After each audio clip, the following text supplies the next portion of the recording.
तो स्टूडेंट्स आज का सेशन हम शुरू करते हैं इस बात को जानने से कि किसी भी शब्द की पहचान कैसे होती है। जैसे किसी भी शब्द को हम जिस शब्द को नाउन कह रहे हैं उसी को हम एडजेक्टिव कह सकते हैं, जिसको एडजेक्टिव कह रहे हैं उसी को हम एडवर्ब कह सकते हैं। कैसे, how can it be possible? तो मैं आपको एक दो एग्जांपल से, दो तीन एग्जांपल से इस बात को मैं समझाता हूं पहले, फिर हम इस पर आते हैं। पहले इस जो टॉपिक करने जा रहे हैं पहले इसकी वैल्यू को समझते हैं। ठीक है, इसकी वैल्यू को समझेंगे तो टॉपिक करने में मज़ा भी आ जाएगा और आसानी भी होगी। टॉपिक करने में मज़ा भी आएगा और आसानी भी होगी। कैसे, लेट्स सी।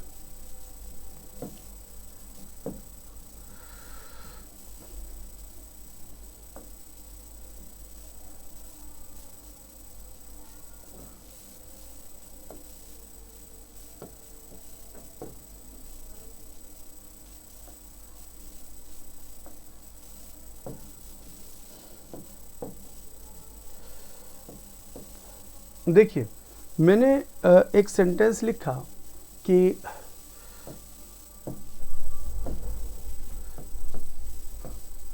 राम हैज़, मैंने एक सेंटेंस लिखा Ram has a fast car. एक सेंटेंस लिया, Ram has a fast car. एक सेंटेंस और लिया जिसमें हमने लिया राम ड्राइव्स ए कार फास्ट। एक सेंटेंस और लेते हैं, मैंने लिखा first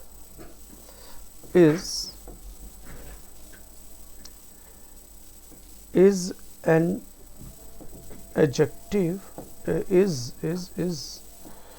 both an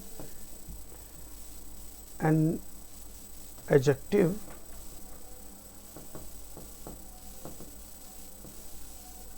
and an adverb। मैंने ये दो शब्द ले लिए हैं। अब ध्यान दीजिए, यहाँ पर हम जो कर रहे हैं वो शब्दों की पहचान कर रहे हैं। तो बेटा एक चीज़, जो एक छोटा सा डायलॉग ध्यान रखें कि शब्दों की, जो शब्द हैं, तो उनकी प्लेसिंग से आप उन शब्दों को पहचान सकते हैं, उनकी फेसिंग से नहीं।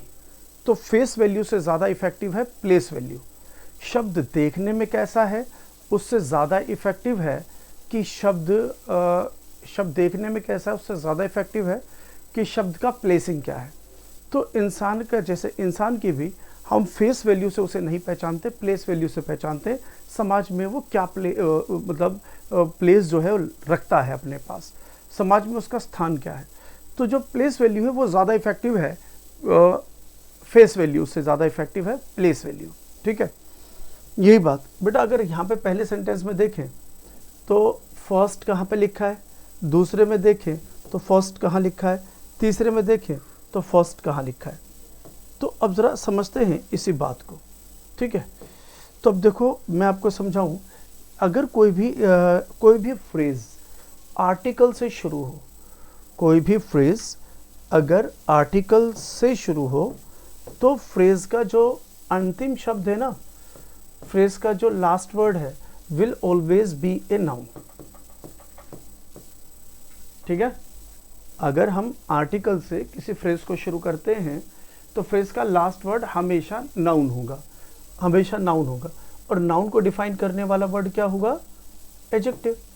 तो कार कैसी है, कार फास्ट है, तो नाउन को डिफाइन करने वाला वर्ड हो गया एडजेक्टिव। तो यहाँ फास्ट क्या हमें क्या प्लेसिंग है इसकी, एडजेक्टिव।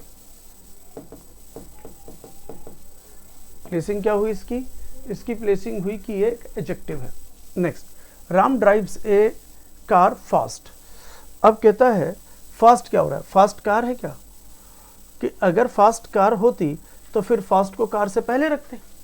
जैसे अगर हम ऐसे बोलते गुड बॉय, गुड बॉय, अगर बॉय को गुड कह रहे हैं तो बॉय को गुड को बॉय से पहले रखेंगे। और अगर बॉय अगर क्या कहते हैं, अगर बॉय के बाद गुड रखें तो ऑब्वियस ये गुड इस बॉय को तो डिफाइन नहीं कर रहा है, ये गुड जो इस बॉय को तो डिफाइन नहीं कर रहा है। तो दैट्स इट।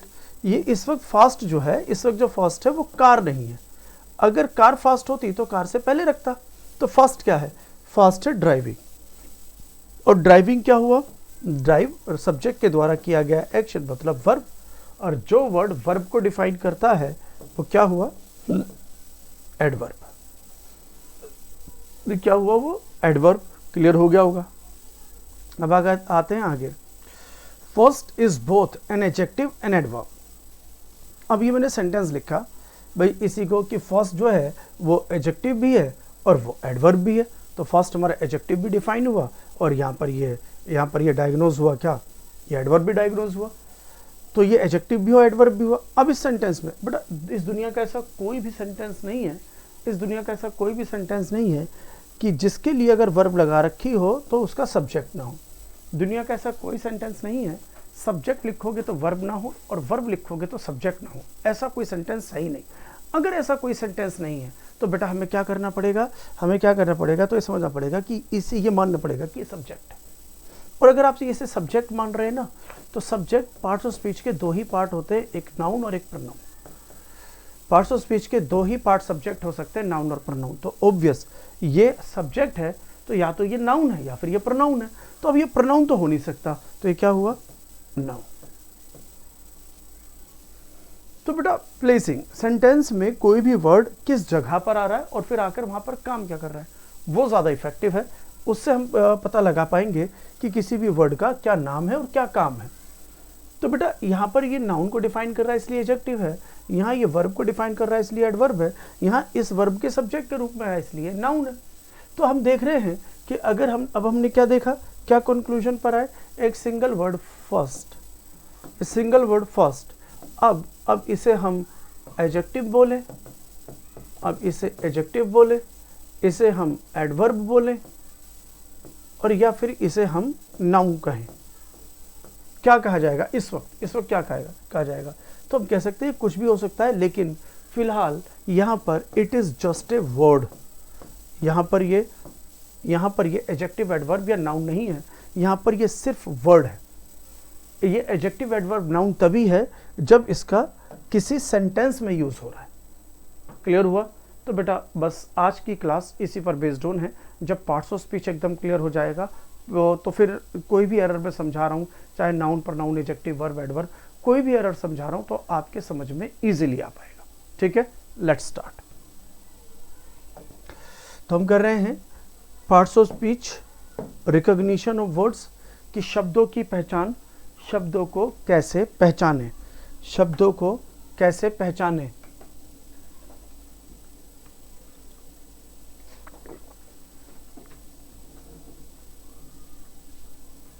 ठीक है, तो पार्ट्स ऑफ स्पीच हमारे 8 होते हैं। पार्ट्स ऑफ स्पीच हमारे 8 होते हैं कि नाउन, प्रोनाउन, एडजेक्टिव,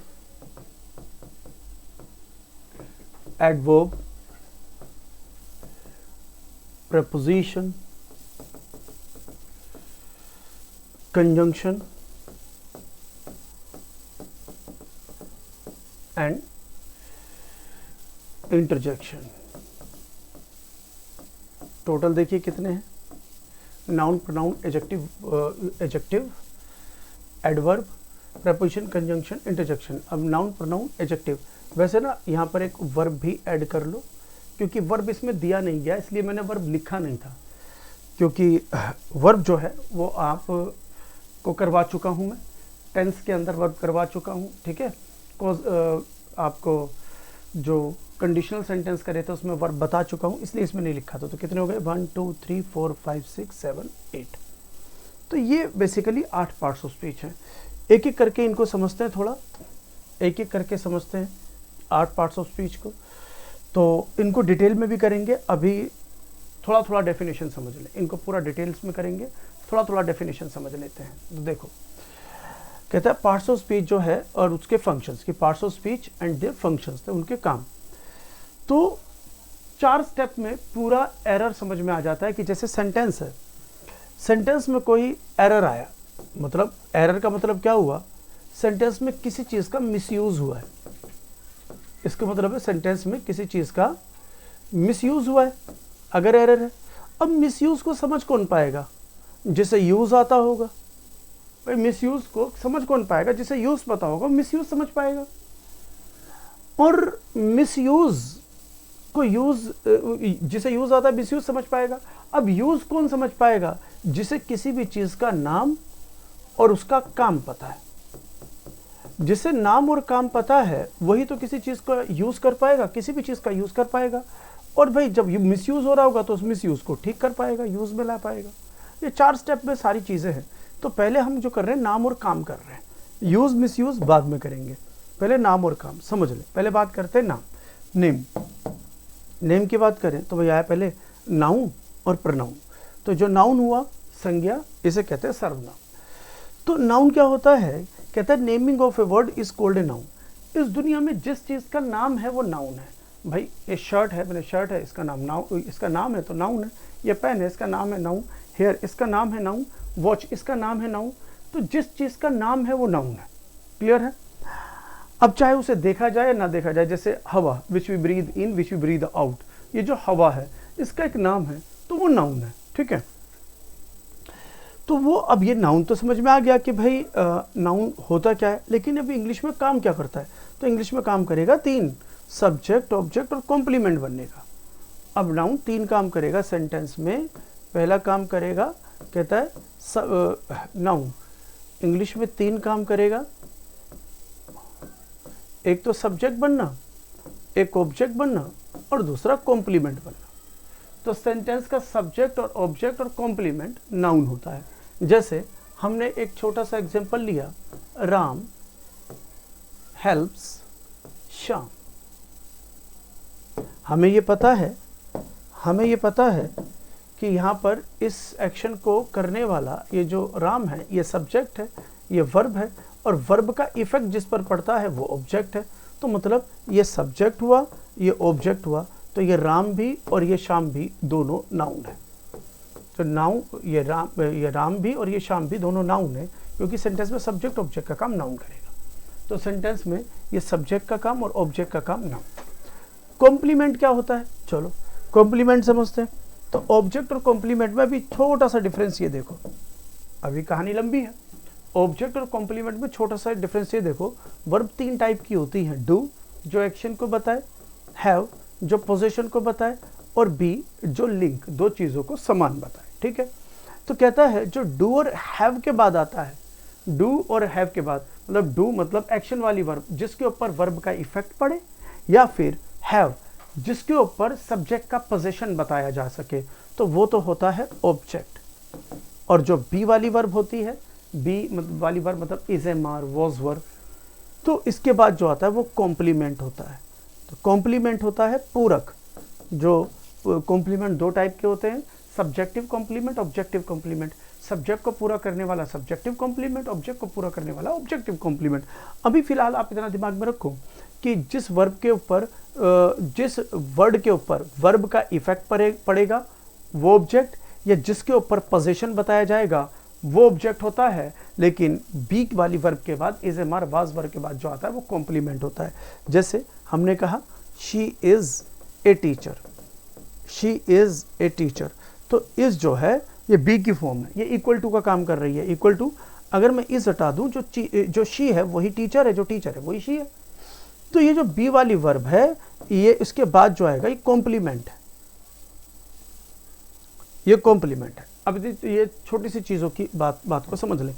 तो अभी हमने यहाँ पे टीचर को क्या कहा कि ये कॉम्प्लीमेंट है, क्या कहा, टीचर को कहा ये कॉम्प्लीमेंट है। अब जो चीज़ कॉम्प्लीमेंट है वो नाउन है, जो चीज़ कॉम्प्लीमेंट है वो तो नाउन है। तो क्या कह रहा है, तो सेंटेंस में नाउन की बात करें तो नाउन क्या काम कर रहा है, नाउन की बात करें, सब्जेक्ट, ऑब्जेक्ट और कॉम्प्लीमेंट का काम करता है। क्लियर है। ये भी मैंने छोटा सा डेफिनेशन दिया, अभी डिटेल्स में करेंगे इसको, अभी डिटेल्स में करेंगे, पहले सबके छोटे छोटे इंट्रोडक्शन ले लो। ठीक है, अभी डिटेल में करना है ना। अब आते हैं प्रोनाउन पर। अगर मैं प्रोनाउन की कहानी थोड़ी सी समझाऊं तो इसको 2 पार्ट में डिवाइड कर दो। प्रो प्लस नाउन, इसे दो पार्ट में डिवाइड करते हैं। तो प्रो का मतलब होता है इन प्लेस ऑफ, प्रो का मतलब हो जाएगा इन प्लेस ऑफ। अब नाउन तो हम जानते ही हैं, तो मतलब नाउन के स्थान पर जो है, इन प्लेस ऑफ। तो में जो प्रो है वो इन प्लेस ऑफ का काम कर रहा है प्रोनाउन में।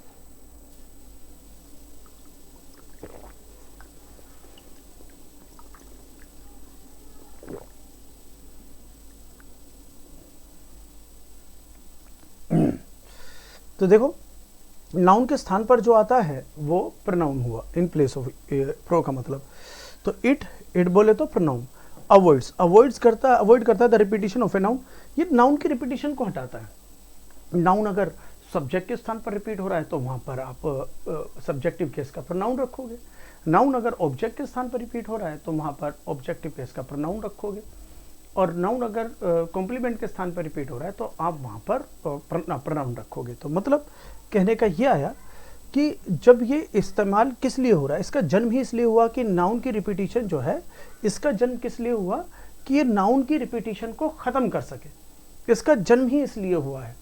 तो बॉस अब नाउन काम क्या कर रहा है, सब्जेक्ट ऑब्जेक्ट कॉम्प्लीमेंट का, तो फिर भाई प्रोनाउन भी तो सब्जेक्ट ऑब्जेक्ट और कॉम्प्लीमेंट का ही काम करेगा, ठीक है ना। तो जिस तरह से नाउन सब्जेक्ट ऑब्जेक्ट कॉम्प्लीमेंट का काम करता है, उसी प्रकार से जो प्रोनाउन है वो भी सेंटेंस में तीन ही काम करेगा, सब्जेक्ट ऑब्जेक्ट और कॉम्प्लीमेंट। जैसे हमने कहा शी हेल्प्स मी, हमने कहा शी हेल्प्स मी, तो यहाँ पर जो हेल्प किसकी हो रही है, वो शी की हो रही है। तो ये जो शी है ये सब्जेक्ट है, और हेल्प किसकी हो रही है, जिसके ऊपर वर्ब का इफेक्ट पड़े वो ऑब्जेक्ट है। तो शी सब्जेक्ट है, मी ऑब्जेक्ट है, तो मतलब शी अगर सब्जेक्ट है और मी ऑब्जेक्ट है तो भैया जी ये प्रोनाउन है। तो सेंटेंस में सब्जेक्ट और ऑब्जेक्ट का काम प्रोनाउन और इवन कॉम्प्लीमेंट। तो अगर मैं ऐसे बोलूं दिस हाउस इज माइन, हमने कहा दिस हाउस इज माइन, तो ये जो इज है इसको हटा दें तो माइन क्या है, ये हाउस क्या है, माइन। तो मतलब ये क्या हुआ, माइन यहाँ पर ये कॉम्प्लीमेंट है, बी वाली फॉर्म के बाद जो आएगा तो वो कॉम्प्लीमेंट होगा। तो यहाँ पर ये क्या हुआ, कॉम्प्लीमेंट। तो अब हमारी बात समझ में आती है कि नाउन और प्रोनाउन सेंटेंस में क्या काम करते हैं, सब्जेक्ट ऑब्जेक्ट और कॉम्प्लीमेंट का। आप समझ लो इन तीन के अलावा ये चौथा काम नहीं करेंगे, और इनका काम किसी और से नहीं करवाना। नाउन का काम नाउन करेगा, प्रोनाउन का काम नाउन का काम, और प्रोनाउन का काम यही करेंगे। इनका काम आप एडजेक्टिव एडवर्ब से नहीं करवा सकते। बाकी कॉम्प्लीमेंट के अंदर एक छोटी सी बात, ऑब्जेक्ट और कॉम्प्लीमेंट, ये समझ में आ गया। बाकी ऑब्जेक्ट और कॉम्प्लीमेंट की एक छोटी सी बात जो है वो नोट कर लो। अगर ऑब्जेक्ट बोले तो ऑब्जेक्ट या तो नाउन होगा और या फिर प्रोनाउन होगा, ठीक है। इवन सब्जेक्ट भी, सब्जेक्ट या ऑब्जेक्ट या तो नाउन या प्रोनाउन। सब्जेक्ट और ऑब्जेक्ट का काम नाउन और प्रोनाउन के अलावा आप किसी से करवा नहीं सकते, कॉन्सेप्ट नोट कर लीजिए। सब्जेक्ट ऑब्जेक्ट का काम आप नाउन प्रोनाउन के अलावा किसी से करवा नहीं सकते। सेंटेंस में सब्जेक्ट का काम या ऑब्जेक्ट का काम आपने किसी और से करवाया तो एरर हो जाएगा, किसी और से करवाया तो एरर हो जाएगा। जैसे अगर मैं ऐसे बोल दूं कि रिच हैव विंग्स, के धन संपत्ति के पंख होते हैं, तो आप गड़बड़ कर जाओगे। रिच जो है वो एडजेक्टिव है, रिच हम कहते हैं रिच, रिचर, रिचेस्ट, कहता है रिच रिचर, तो ये तो एडजेक्टिव है। आपने एडजेक्टिव को किसी वर्ब का सब्जेक्ट बना दिया तो गड़बड़ हो गया। तो अब आपको इसको नाउन बनाना पड़ेगा। तो अब आप रिच गलत हो जाएगा, आपको रिचेस करना पड़ेगा कि आप एडजेक्टिव को नाउन नहीं बना पाएंगे, एडजेक्टिव को सब्जेक्ट नहीं बना पाएंगे। तो फिर हमने क्या बोला, इस एडजेक्टिव को नाउन बना दिया। तो रिचेस, रिचेस का मतलब धन संपत्ति और रिच का मतलब अमीर, रिच का मतलब अमीर, रिचेस का मतलब अमीरी। क्लियर हो गया होगा एक तो ये। अब बात करते हैं कॉम्प्लीमेंट की, जो होता है पूरक। बात करें कॉम्प्लीमेंट की, जो होता है पूरक, या तो सब्जेक्टिव कॉम्प्लीमेंट या ऑब्जेक्टिव कॉम्प्लीमेंट। तो कॉम्प्लीमेंट तीन हो सकते हैं, ऑब्जेक्ट दो ही हो सकते हैं, नाउन और प्रोनाउन। कॉम्प्लीमेंट तीन होते हैं, एक नाउन भी कॉम्प्लीमेंट होता है जो मैंने एग्जांपल दे दिया, प्रोनाउन भी कॉम्प्लीमेंट होता है जो मैंने एग्जांपल दे दिया। अब बेटा एक एडजेक्टिव भी कॉम्प्लीमेंट होता है, एक एडजेक्टिव भी कॉम्प्लीमेंट होता है। कॉम्प्लीमेंट क्या होता है? जो सब्जेक्ट या ऑब्जेक्ट को पूरा करे। तो बेटा सब्जेक्ट या ऑब्जेक्ट को पूरा करने के लिए हम एडजेक्टिव का भी इस्तेमाल कर लेते हैं। तो जैसे हमने बोला कि राम इज, हमने बोल दिया Ram is intelligent, Ram is intelligent, कि राम इंटेलिजेंट है। तो अब ये जो इज है ये इक्वल टू का काम कर रहा है कि जो राम है वो इंटेलिजेंट है और जो इंटेलिजेंट है वो राम है।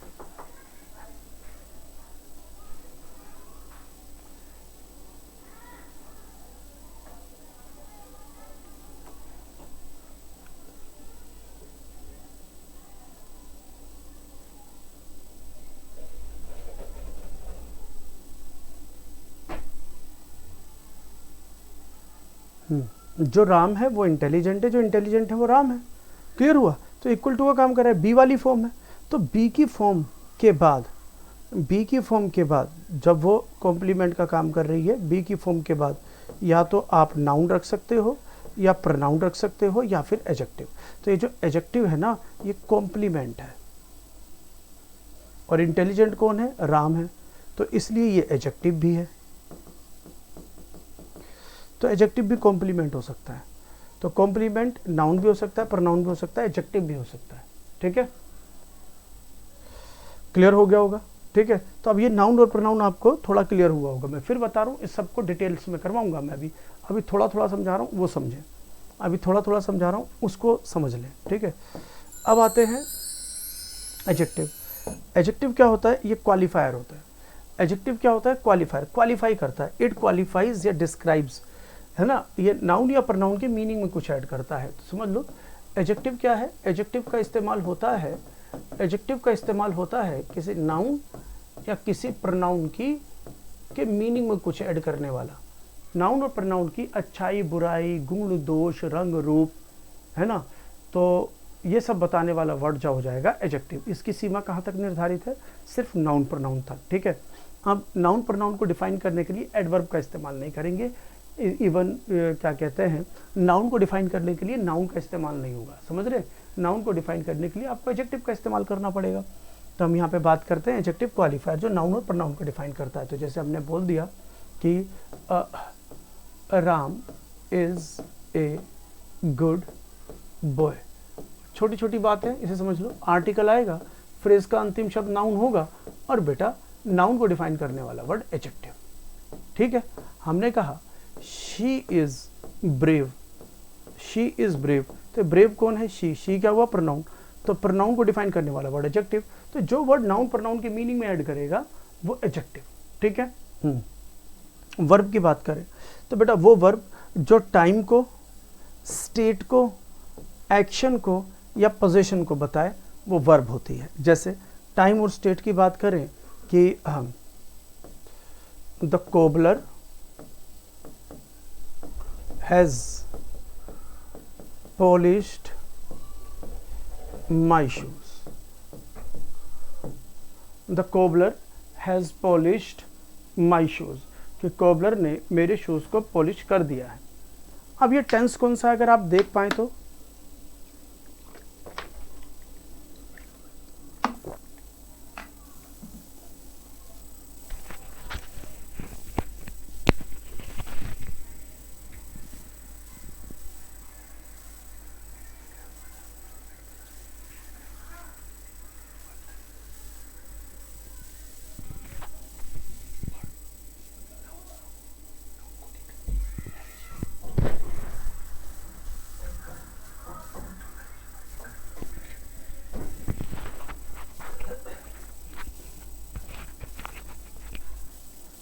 देखें तो वर्ब क्या होगी? जो एक्सप्रेस करती है टाइम, स्टेट और एक्शन। जो वर्ब टाइम, स्टेट और एक्शन को रिप्रेजेंट करती है तो उस और पोजीशन को, वो वर्ब होती है। जैसे मैं टाइम की बात करूं और क्या कहते हैं स्टेट की बात करूं तो टाइम 3 है हमारे, पास्ट, प्रेजेंट, फ्यूचर। पास्ट जो गुजर गया, प्रेजेंट जो अभी चल रहा है, जिस समय हम सांस ले रहे हैं बस वो प्रेजेंट, और फ्यूचर जो आने वाला है। स्टेट 4 होती हैं। स्टेट मतलब एक्शन के होने का तरीका है। एक्शन के होने के तरीके 4 हैं टेंस के अकॉर्डिंग। तो कौन कौन से? Indefinite, continuous, perfect, perfect continuous. तो स्टेट 4 है, टाइम 3 है। तो यहाँ पे हम बात कर रहे हैं स्टेट टाइम और स्टेट की। मैंने पूछा है कौन सा टेंस है, तो आप बता पाएंगे कि भाई ये है प्रेजेंट परफेक्ट टेंस। हैज से पता चला कि ये प्रेजेंट है, पॉलिश से पता चला कि ये परफेक्ट है, तो क्या बना? Present perfect tense. बच्चे बात समझ में आ गई? क्या बना? Present perfect tense. अब ये प्रेजेंट परफेक्ट टेंस तो बन गया, प्रेजेंट परफेक्ट टेंस तो बन गया, लेकिन प्रेजेंट से पता चला कि ये टाइम है, कि एक्शन किस समय में हुआ, और पॉलिश्ड से पता चला कि ये स्टेट है। तो बेटा जो वर्ड टाइम और स्टेट को बताए तो ये वर्ब है, तो दोनों वर्ब हैं। बात करते हैं एक्शन। तो बेटा पॉलिश करना एक एक्शन है, तो ये स्टेट के साथ साथ एक एक्शन को भी डिनोट कर रहा है, ये एक्शन को भी डिनोट कर रहा है। प्रपोजिशन जिससे मालिकाना हक पता चले, तो जैसे आई हैव ए स्कूटी, कहता है आई हैव ए स्कूटी कि मेरे पास एक स्कूटी है। आई हैव ए स्कूटी, मेरे पास एक स्कूटी है, तो इससे पोजीशन पता चलता है। तो पोजीशन बताने वाली कई वर्ब है कि ओन हो जाएगा, पोजेस हो जाएगा, अब ये हैव वाली फॉर्म हो गई, ठीक है ना। तो ऐसे और भी वर्ब हैं जिनसे हम पोजीशन बता सकते हैं, तो ये सारी वर्ब होती हैं। तो जो वर्ब टाइम को, स्टेट को, एक्शन को और पोजीशन को बताएगी वो वर्ब होगी, ठीक है। और दुनिया का ऐसा कोई सेंटेंस है ही नहीं जिसमें वर्ब ना हो, सब्जेक्ट मतलब सब्जेक्ट और वर्ब ना हो, दुनिया की ऐसी कोई वर्ब है ही नहीं, ठीक है। ये बात समझ में आ गई। अब आते हैं अगले पर, एडवर्ब की बात करते हैं। एडवर्ब, तो बेटा एडवर्ब का जो क्राइटेरिया है वो लिमिटेड है कि जो वर्ड सेंटेंस में आई वर्ब को डिफाइन कर रहा है, वर्ब की इंटेंसिटी को बढ़ा रहा है, सेंटेंस में पहले से ही कोई एडजेक्टिव है, एडजेक्टिव की इंटेंसिटी को बढ़ा रहा है, उसके मीनिंग में कुछ ऐड कर रहा है, और या फिर पहले से ही कोई एडवर्ब है तो उसकी इंटेंसिटी को बढ़ा रहा है, उसके मीनिंग में कुछ ऐड कर रहा है। तो जो वर्ड वर्ब, एडजेक्टिव और एडवर्ब के मीनिंग में कुछ ऐड कर रहा है वो एडवर्ब है। फिर समझ ले, एडजेक्टिव क्या है? एडजेक्टिव क्या है? जिसकी सीमा निर्धारित है हमारे नाउन और प्रोनाउन तक, जिसकी सीमा निर्धारित है नाउन और प्रोनाउन तक। तो जो वर्ड नाउन और प्रोनाउन तक सीमित है, जो नाउन और प्रोनाउन के मीनिंग में कुछ ऐड कर रहा है वो एडजेक्टिव। लेकिन जो वर्ड वर्ब, एडजेक्टिव और पहले से ही कोई एडवर्ब है, एडवर्ब के मीनिंग में कुछ ऐड कर रहा है तो वो एडवर्ब है। अब इसका काम इससे नहीं करवा सकते और इसका काम इससे नहीं करवा सकते। नाम, काम, यूज़, मिसयूज़, ये सब समझना ज़रूरी है। ये छोटी छोटी बातें ही, इन्हीं को समझ लोगे, इनको अभी डिटेल्स में भी कराऊंगा। फिर हमारा जब प्रैक्टिस शुरू होगी तो मेरा जो आंसर है, मेरा ग्रामेटिकल आंसर आपको बाउंस नहीं मारेगा, मेरा ग्रामेटिकल आंसर आपको बाउंस नहीं मारेगा, ठीक है बेटा। अगला तो यही कहता है, पहले इसे समझ, इट एनहांसेस, ये बढ़ाता है द इंटेंसिटी, इंटेंसिटी को ऑफ किसकी? वर्ब की, एडजेक्टिव की और एडवर्ब की, इनकी इंटेंसिटी को बढ़ाता है, ठीक है। चलो एक एग्जांपल भी ले लेते हैं, ठीक है। पहले वर्ब का एग्जांपल लेते हैं। जैसे हम कहते हैं शी स्पीक्स स्लोली, तो स्पीकिंग कैसे हो रही है? She speaks slowly. तो भाई शी स्पीक्स हाउ, कैसे? स्लोली। तो स्लोली कौन है? स्लोली शी है या उसकी स्पीकिंग? तो हम समझ पाएंगे उसकी स्पीकिंग स्लोली है। शी स्लो होती तो फिर वो डू वाली वर्ब क्यों रखता? फिर वो बी वाली वर्ब रखता ना, शी इज स्लो बोलते। फिर अगर शी को स्लो बोलना तो शी स्लो होता ना, शी इज स्लो। तो पॉइंट इज स्लोली क्या हो रहा है? ये वर्ब हो रही है, तो वर्ब को डिफाइन कर रहा है, तो ये एडवर्ब। क्लियर है। अब बात करते हैं एडजेक्टिव। एडजेक्टिव को कोई वर्ड डिफाइन करेगा तो वो एडवर्ब हो जाएगा। जैसे Ravi is a very clever boy. Ravi is a very clever boy, कि रवि बहुत ही चालाक लड़का है। तो जैसा कि हम समझ चुके हैं, आर्टिकल आएगा तो जो फ्रेज का लास्ट वर्ड है वो नाउन होगा। और बेटा बॉय कैसा है? नाउन को डिफाइन करने वाला। अभी तो क्या, नाउन को डिफाइन करने वाला वर्ड एडजेक्टिव हो जाएगा। तो क्लेवर क्या हुआ? एडजेक्टिव। और कितना क्लेवर? तो कह रहा है वेरी क्लेवर, तो भैया एडजेक्टिव को डिफाइन करने वाला वर्ड एडवर्ब हो जाएगा। तो एडजेक्टिव को डिफाइन कर रहा है तो एडवर्ब। यहाँ वर्ब को डिफाइन, ये वर्ड वर्ब को डिफाइन कर रहा है, वर्ब के मीनिंग में कुछ ऐड कर रहा है, तो ये एडवर्ब। ये एडजेक्टिव के मीनिंग में, यहाँ पे वेरी जो है एडजेक्टिव के मीनिंग में कुछ ऐड कर रहा है, इसलिए ये एडवर्ब। तो जो वर्ड वर्ब को, एडजेक्टिव को डिफाइन करेगा वो एडवर्ब। अब अनदर एडवर्ब, जैसे हमने सेंटेंस बोला था शी स्पीक्स स्लोली, इसको दोबारा लिखते हैं। हमने लिखा शी स्पीक्स स्लोली, तो अब तो हमें पता है स्लोली क्या हो रहा है, स्लोली स्पीकिंग है, ये वर्ब है, वर्ब की इंटेंसिटी को बढ़ा रहा है, तो ये एडवर्ब है। अब पूछते कितना स्लोली, तो कह देता है वेरी स्लोली, कि शी स्पीक्स वेरी स्लोली। तो कितना स्लोली, वेरी स्लोली, तो वेरी स्पीक्स नहीं है, वेरी स्लोली है। तो वेरी जो है स्लोली को डिफाइन कर रहा है, वेरी स्लोली की इंटेंसिटी को बढ़ा रहा है, तो जो स्लोली पहले से ही एडवर्ब है, तो एडवर्ब को डिफाइन करने वाला वर्ड भी एडवर्ब हो जाएगा। तो एग्जाम्पल समझ में आ गए होंगे आप, ठीक है। अगर ये बात समझ में आ गई है तो अब आगे बढ़ते हैं। अब बात करते हैं प्रेपोजिशन, प्रेपोजिशन की पहले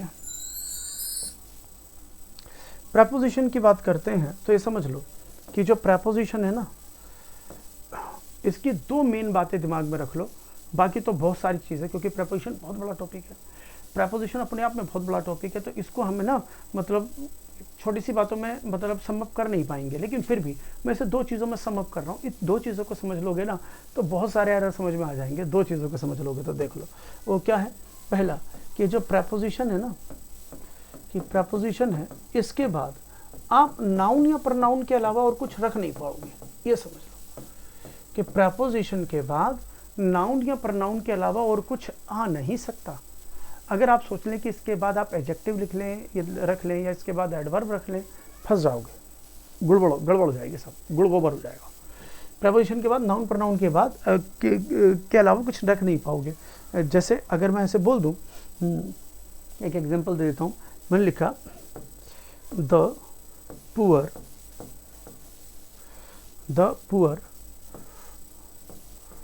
should be helped by rich. हम कहते हैं the poor should be helped by rich, कि जो गरीब है उनकी अमीरों के द्वारा मदद होनी चाहिए। जो गरीब हैं उनकी अमीरों के द्वारा मदद होनी चाहिए। The poor should be helped by rich. तो अब यहाँ पर हम समझ पाएंगे ये कि बाय जो है वो प्रेपोजिशन है, बाय प्रेपोजिशन है। अब यहाँ पर इसके बाद जो रिच आया, तो रिच की जो होता है 3 डिग्री होती हैं, रिच, रिचर और रिचेस्ट। जैसे गुड, बेटर, बेस्ट, तो बेटा गुड, बेटर, बेस्ट, तो डिग्री या तो एडजेक्टिव की 3 डिग्री होती है या एडवर्ब की 3 डिग्री है। तो ये रिच जो है एडजेक्टिव होता है, इसकी 3 डिग्री है। तो भाई यही तो हम कह रहे हैं कि प्रेपोजिशन के बाद नाउन प्रनाउन के अलावा और कुछ रख नहीं पाओगे। अगर आपने एडजेक्टिव रख दिया तो ये गड़बड़ है। तो बाय रिच आप कर नहीं पाओगे। इसे दो तरीके से ठीक करो। अब इसे दो तरीके से ठीक करो। बाय के बाद या तो आप जैसे लिखा है ना पुअर, तो poor, poorer, poorest, poor, poorer, poorest, तो ये भी एडजेक्टिव है। तो ये जो रिच है, आप रिच है, रिच से पहले या तो द लगाओ, जैसे पुअर से पहले दा था, तो अब ये नाउन बन जाएगा, ये प्लूरल नाउन हो जाएगा। ये भी ग्रामर का कॉन्सेप्ट है, क्योंकि मैंने अभी तो बताया आर्टिकल आएगा तो उसके तुरंत बाद या फ्रेज का अंतिम शब्द नाउन होगा। तो अगर इधर आर्टिकल लगाएंगे तो ये नाउन बन जाएगा द रिच। या फिर इसे ऐसे कर लो कि अगर आपको रिच रखना है कि बाय रिच, इसे एडजेक्टिव रखना है तो पीपल कर दो, बाय रिच पीपल। तो या फिर इसे एडजेक्टिव रखना है तो बाय रिच पीपल, क्योंकि प्रेपोजिशन लगाओगे तो उसके बाद नाउन चाहिए, प्रेपोजिशन लगाओगे तो नाउन चाहिए, तो नाउन दे दो, तो फिर इसकी जान बच गई। या फिर इसे एडजेक्टिव बना दो, इसे नाउन बना दो। तो अब यहाँ पे एक बात की, प्रेपोजिशन के बाद नाउन या प्रनाउन के अलावा आप कुछ रख नहीं पाओगे, ठीक है। पहला पॉइंट तो ये। दूसरा पॉइंट, इसके अलावा एक पॉइंट और समझे बेहतरीन सा, वो क्या, देखें ये समझ में आ गया। तो जो भी प्रेपोजिशन के बाद जो नाउन प्रनाउन आता है, तो भाई नाउन प्रनाउन काम क्या करता है, या भी हमने किया अभी कि नाउन या प्रनाउन सेंटेंस के अंदर, भाई नाउन या प्रनाउन सेंटेंस के अंदर इंग्लिश के अंदर 3 काम करता है, सब्जेक्ट बनने का, ऑब्जेक्ट बनने का, या फिर कॉम्प्लीमेंट बनने का। ये 3 ही काम करेगा, चौथा काम नहीं करेगा। सब्जेक्ट बनने का, ऑब्जेक्ट बनने का या कॉम्प्लीमेंट बनने का, 3 काम करेगा।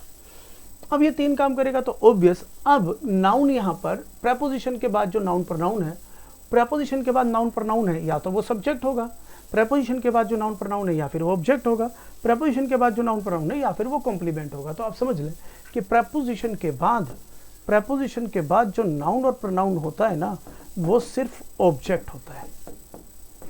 प्रेपोजिशन के बाद जो नाउन प्रनाउन होता है ना, वो सिर्फ ऑब्जेक्ट होता है।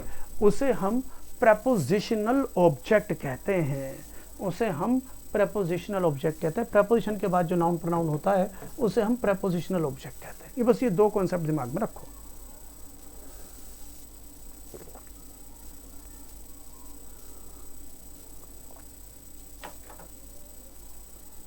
अब ये दो बात आपके अगर समझ में आ गई है तो देखो, अब मैं दो एरर भी दे देता हूं आपको बढ़िया से। मैंने लिखा द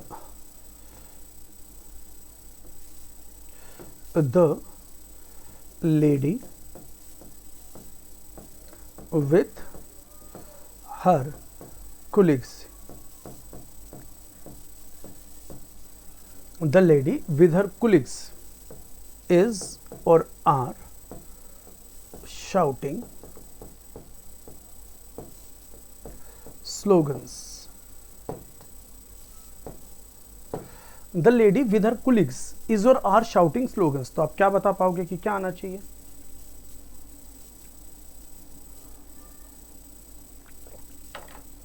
कि जो लेडी है अपने कुलीग्स के साथ वो नारेबाजी कर रही है, ठीक है, ये तो अंदर समझ में आ गया होगा। अब बात आती है कि यार इज लगाऊं या आर लगाऊं। कुलीग्स को देखूंगा तो आर आना चाहिए, लेडी को अगर सब्जेक्ट मानूं तो इज आना चाहिए। तो अब देखो, इसको आप सब्जेक्ट बना नहीं सकते क्योंकि विद क्या है? प्रेपोजिशन।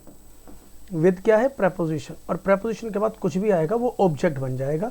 और किसी भी सेंटेंस के अंदर जो वर्ब लगती है वो ऑब्जेक्ट के अकॉर्डिंग नहीं लगती है, वो सब्जेक्ट के अकॉर्डिंग लगती है। तो द लेडी इज होगा, आर नहीं। आया समझ में, है ना, कि प्रेपोजिशन के बाद जो भी कुछ नाउन प्रोनाउन होता है वो ऑब्जेक्ट बन जाता है, उसे प्रेपोजिशनल ऑब्जेक्ट कहते हैं। तो प्रेपोजिशन के बाद आया तो ये ऑब्जेक्ट हो गया, ये ऑब्जेक्ट है तो इसके अकॉर्डिंग तो वर्ब लगेगी नहीं, लेडी के अकॉर्डिंग इज होगा, आर नहीं लगेगा। देख रहे हैं बात समझ में आई कि नहीं आई? तो बेटा मैं यही बता रहा हूँ कि कॉन्सेप्चुअल, जब मैं आपको अभी ये छोटी छोटी बातें बता रहा हूँ, इनको अभी थोड़ा सा डिटेल में और विद प्रैक्टिस करवाता हूँ, तो जब आपको ये बातें समझ में आ जाएंगी ना कि नाउन प्रोनाउन की पार्ट्स ऑफ स्पीच क्लियर हो जाएगा, फिर मैं आपको नाउन की प्रैक्टिस, प्रोनाउन की प्रैक्टिस, एडजेक्टिव की प्रैक्टिस, एडवर्ब की प्रैक्टिस कुछ भी दूंगा, तो मैं क्वेश्चन दूंगा और आप जो आंसर दोगे उस आंसर का जस्टिफिकेशन वाया ग्रामर आएगा, तो वो आपको समझ में आ पाएगा, वरना तो बाउंस मार जाएगा। तो इसलिए इन सब चीज़ों को समझना ज़रूरी है। मैं भी आपको पहले से आती हूँ, रिवीजन करने में कुछ नहीं जा रहा है, ठीक है। देखिए कंजंक्शन, हम कंजंक्शन की बात करें तो कहता है conjunction it connects two words, two sentences या टू फ्रेजेस या two clauses etcetera together of the same category. कहते हैं कि इन सब चीज़ों को, दो चीज़ों को जोड़ता है कंजंक्शन, दो चीज़ों को जोड़ता है कंजंक्शन। लेकिन जो दो चीज़ें होंगी, या भाई या तो दोनों वर्ड्स होंगे तो या इधर वर्ड है तो इधर भी वर्ड होगा, या दोनों सेंटेंसेस होंगे तो इधर सेंटेंस होगा तो इधर सेंटेंस होगा, या दोनों फ्रेज होंगे तो इधर फ्रेज होगा तो इधर फ्रेज होगा, तो या दो क्लोज होंगे इधर उधर क्लोज होगा तो इधर क्लोज होगा, together of the same category. अब ये सेम कैटेगरी समझना ज़रूरी है। मतलब अगर आपने इधर कोई फ्रेज लिखा और इधर कोई क्लॉज लिख दिया तो एरर हो जाएगा।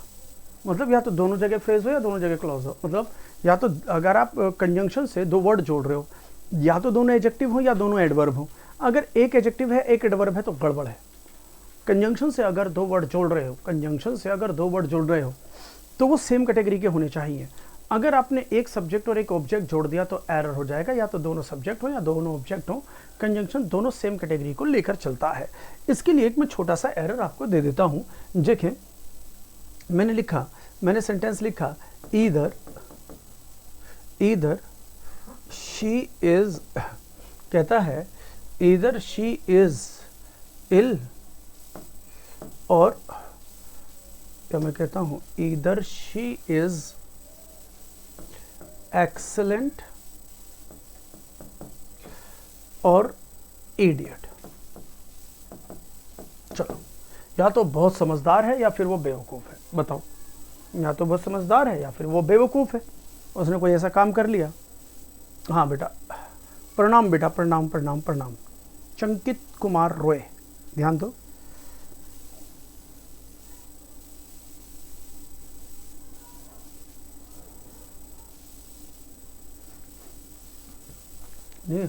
तो इधर शी इज एक्सेलेंट और इडियट। तो अब मैं आपको यहाँ पर ही समझा दूँ कि भाई इसमें एरर क्या है। तो जो गलत सेंटेंस का मीनिंग निकालो कि भाई या तो वो एक्सेलेंट है या फिर वो इडियट है। मीन्स कि उसने कोई ऐसा काम किया कि यार जो इसने काम किया है ना, या तो ये बहुत ही ज़्यादा बुद्धिमान है भाई, और या फिर इसने जो काम किया है ना ये बहुत ज़्यादा बेवकूफ़ है। तो या तो ये बुद्धिमान है या फिर ये बेवकूफ़ है, मतलब दोनों में से एक है। ठीक है।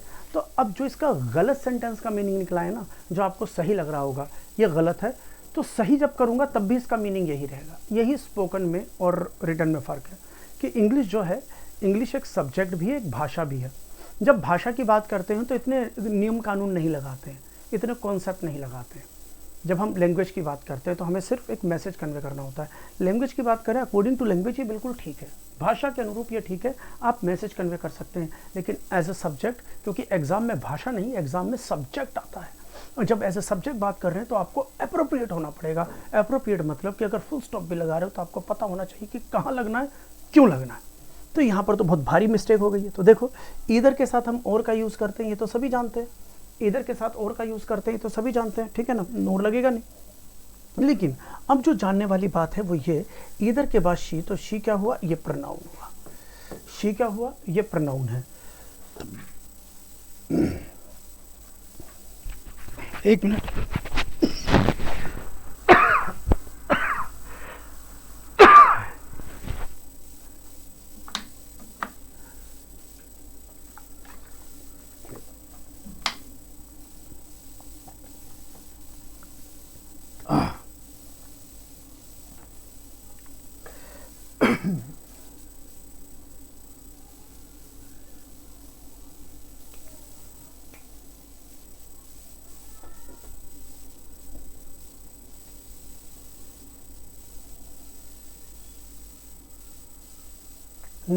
तो देखें, इधर शी इज एक्सेलेंट और इडियट है ना। तो यहां पर वो जो बात करता है इधर शी इज एक्सेलेंट और इडियट, गले में थोड़ी खराश, हाँ, इधर शी इज एक्सेलेंट और इडियट। तो यहाँ पे आपने देखा इधर के साथ और आता है, इन दोनों का कॉम्बिनेशन है। तो ये हमारे कोरिलेटिव कंजंक्शंस होते हैं, इधर और, है ना। तो इधर के बाद शी आया तो और के बाद इडियट आया। अब इडियट क्या हुआ, ये एडजेक्टिव हुआ। कहता है इधर के बाद शी आया तो शी क्या हुआ, प्रोनाउन, और के बाद इडियट आया तो एडजेक्टिव। तो मीन्स कंजंक्शन से अब दो चीजें जुड़ गई, प्रोनाउन और एडजेक्टिव। तो ये गलत हो गया। ये समझना कि जब भी कंजंक्शन से दो चीजें जोड़ेंगे, तो जो भी कंजंक्शन से दो चीजें जोड़ेंगे तो वो सेम कैटेगरी की होनी चाहिए। वो डिफरेंट कैटेगरीज की हुई तो गड़बड़ हो जाएगा, वो डिफरेंट कैटेगरीज की हुई तो वो गड़बड़ हो जाएगा। तो यहां पर यही गड़बड़ हो गया, ठीक है। तो अब इसको ठीक कैसे करें, तो अगर ठीक करना है तो ऑब्वियस, अगर ये कोरिलेटिव कंजंक्शन, अगर सेंटेंस में कंजंक्शन आ रहा है तो दो सेम कैटेगरी के वर्ड्स, फ्रेज या क्लोज होंगे ही होंगे, अब वरना तो कंजंक्शन का इस्तेमाल ही नहीं है। तो इसका मतलब अगर इधर और आया है, ये कोरिलेटिव कंजंक्शन आया, तो सेंटेंस में दो अलग अलग दो वर्ड सेम कैटेगरी के होंगे ही होंगे। तो मीन्स या तो सेंटेंस में एक और प्रोनाउन है, या फिर सेंटेंस में एक और एडजेक्टिव है, या तो सेंटेंस में एक और एडजेक्टिव ढूंढो या फिर एक और प्रोनाउन ढूंढो। तो आप ढूंढ पाएंगे तो एक प्रोनाउन नहीं मिलेगा, प्रोनाउन एक ही है तो दो एडजेक्टिव हैं, क्योंकि एक्सेलेंट भी तो एडजेक्टिव है, क्योंकि एक्सेलेंट भी तो एक एडजेक्टिव ही हुआ। क्लियर हुआ। तो पॉइंट इज, अब सेंटेंस में अगर कंजंक्शन है तो दो सेम कैटेगरी के वर्ड होंगे। तो हमारे पास दो कंजंक्शन क्या आई, कोरिलेटिव कंजंक्शन आई, इधर और। तो भाई अब दो एडजेक्टिव भी आ गए हमारे पास, कौन सा, एक्सेलेंट और इडियट। तो भैया जी एक के बाद, मतलब इधर के बाद फिर एक एडजेक्टिव, और के बाद फिर एक एडजेक्टिव। तो इधर के बाद भी एक एडजेक्टिव रखो, और के बाद भी एडजेक्टिव रखो, दैट्स इट, और आंसर आपका मिल जाएगा। तो हमने देखा और के बाद तो एडजेक्टिव पहले से ही है, तो मीन्स ये सेक्शन तो ठीक है, क्योंकि अब दोनों के, इधर के बाद और के बाद, दोनों के बाद एडजेक्टिव रख दो, क्योंकि दो एडजेक्टिव है तो एक एडजेक्टिव तो ऑलरेडी साथ में है, तो ये ठीक है। तो अब इधर के साथ ये एडजेक्टिव रख दो, अब इधर के साथ ये एडजेक्टिव रखो। जब आप इधर के साथ ये एडजेक्टिव रखोगे तो इधर को उठाकर आप क्या कर दो, इधर कर दो, और शी इज को उठाकर क्या कर दो, पहले कर दो। शी इज को उठाकर क्या करो, पहले कर दो। तो इसको ऐसे कर देते, शी इज पहले लिख दिया, शी इज इधर के बाद फिर ये adjective, she is either excellent, she is either excellent और इडियट। तो शी इज ईदर एक्सेलेंट और इडियट। तो ये मैंने छोटा सा एग्जांपल दिया आपको समझाने के लिए कि एडजेक्टिव के बाद जब कंजंक्शन जब भी आएगा तो उसके साथ सेम कैटेगरी के वर्ड्स होंगे, दो अलग कैटेगरी नहीं होनी चाहिए। तो यहाँ पे इसके बाद एडजेक्टिव हुआ और है तो और के बाद एडजेक्टिव, ये सही हुआ। तो जो मीनिंग इसका है वही मीनिंग इसका है, बस ये लैंग्वेज के हिसाब से ठीक है, लेकिन ये जो हुआ लैंग्वेज के हिसाब से तो ठीक है ही है, एज एन सब्जेक्ट भी ठीक है। डन, क्लियर हो गया ना अब तो। चलो ये बात समझ में आ गई। तो अब आ जाते हैं इस इंटरजेक्शन वर्ड पे। तो interjection, it shows the sudden feelings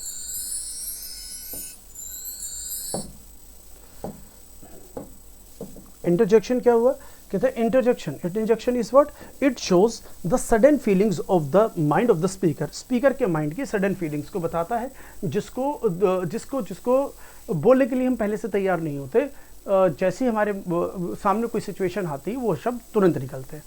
जैसे अब भाई अब हम आयरन कर रहे हैं, हमारा हाथ आयरन के ऊपर लग गया गरम, तो जो हमारे मन से वर्ड निकलेंगे वो तुरंत होंगे। क्रिकेट देख रहे हैं तो भाई हमारा फेवरेट प्लेयर या तो विराट या कोहली, वो आने वाली बॉल पर सिक्सर लगा रहा है या आने वाली बॉल पर आउट हो रहा है, तो जैसे भी होगा वो हमारा फेवरेट है, तो रिएक्शन क्या होगा वो हम पहले से प्रिपेयर करके नहीं बैठते कि हमारा रिएक्शन क्या होगा। वो तो भैया जी सिक्सर लग रहा है या आउट हो रहा है, गेम है, सिक्सर लग रहा है या आउट हो रहा है, कुछ भी हो सकता है, लेकिन जो भी कुछ होगा, जो हमारा रिएक्शन होगा वो सडन होगा। वो जो सडन रिएक्शन है वही इंटरजेक्शन वर्ड है। तो इंटरजेक्शन जो होता है वो हमेशा प्रेजेंट में बोला जाता है, पास्ट या फ्यूचर में नहीं, ठीक है। तो ये हमेशा प्रेजेंट की सिचुएशन होती है और इनको दर्शाने के लिए जनरली हम इस टाइप के इंटरजेक्शन वर्ड्स का इस्तेमाल करते हैं। तो ये कहलाते हैं इंटरजेक्शन वर्ड्स। और बेटा इसके साथ जो ये बिंदी आती है इसे हम कहते हैं एक्सक्लेमेशन साइन।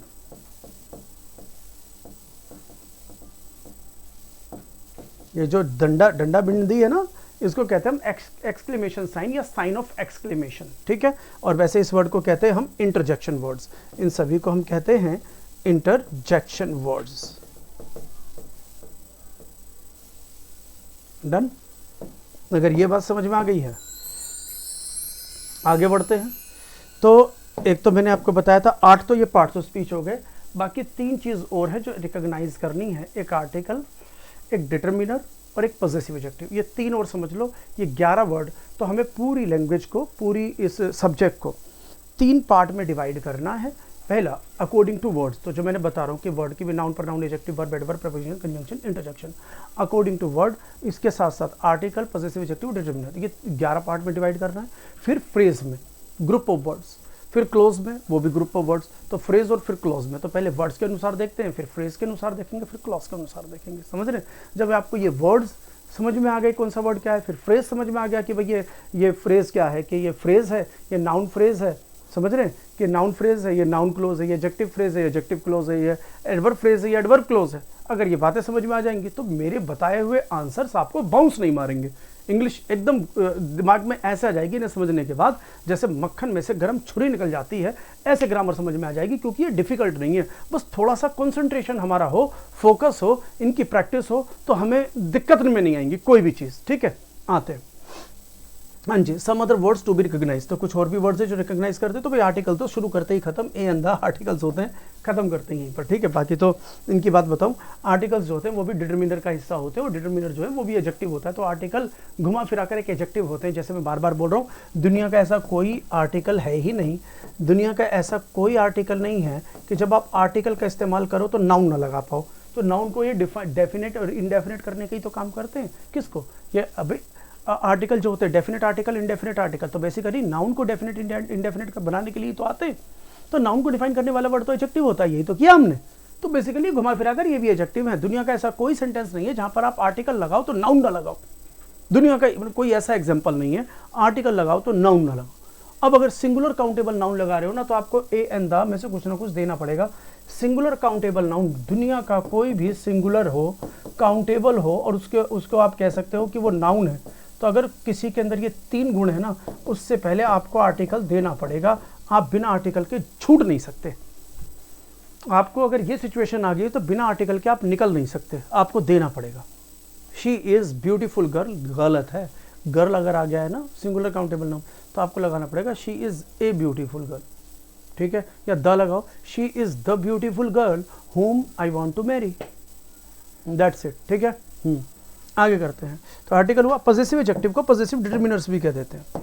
पॉजेसिव एडजेक्टिव को पॉजेसिव डिटरमिनर्स भी कह देते हैं। मैं जनरली पॉजेसिव एडजेक्टिव ही बोलूँगा, ये डिटरमिनर का ही हिस्सा है।